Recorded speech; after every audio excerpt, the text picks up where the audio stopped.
Welcome to Outside the Box. I am your host, Margot. You are tuned in to episode 9, Lucifer, the Angel of Light. Now, the many names and forms that the devil has taken on, all except for man, unlike Jesus Christ, is like the man version or the human version, the closest thing to human, for the Lord, our Savior, our God. But he or she is continued to be depicted as a hybrid human. The devil still, into this day and time, is an idea. He still remains a mythological creature that the people continue to have their personal perception of who or what he or she is, continuing to feed into the ancient religious propaganda that's been set in place centuries ago that we the people have distorted throughout the generations. Moving on to Lucifer, the Angel of Light, which I believe is the human soul of Satan, who is the devil. Now, let's get into the origin of it all.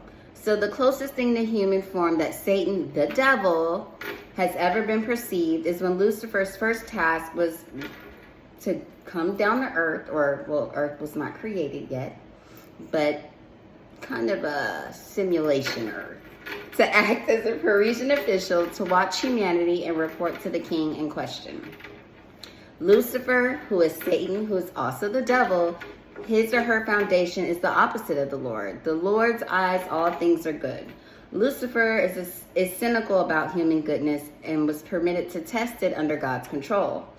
Liberal Christian theology tended to treat the biblical language about Satan as picture thinking, not to be taken literally, but as a mythological attempt to express the reality of the extent in the universe that exists apart from humanity, but profoundly influencing the human sphere, meaning we're supposed to know right from wrong, good and evil. But we the people with our wild imaginations have our own idea of who Satan is or should be. And again, due to not completely knowing the truth, just based on any ungodly act has to be the work of the devil.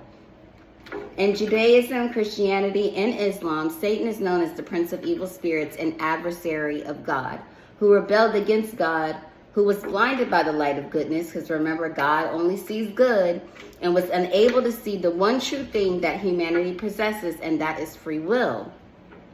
After watching the Lord's prototypes of humanity, Lucifer saw something that the Lord was unable to see or didn't want to see. He made the choice to stay in the unknown, and after all, ignorance is bliss. However, this in turn caused Satan to be cast out of heaven with the fallen before the creation of humankind. The word human has a significance when it comes to religion and spirituality in ancient Egyptian mythology. The prefix of the word human, which is of course HU, meaning creative utterance, a creative person. This is why Satan, who is the devil, who is the Lucifer, remains a creature instead of finally revealing his true self. I'd like to thank you for tuning in to Outside the Box, episode 9. Again, I am your host. Thank you for watching. Like and subscribe, and stay safe and informed.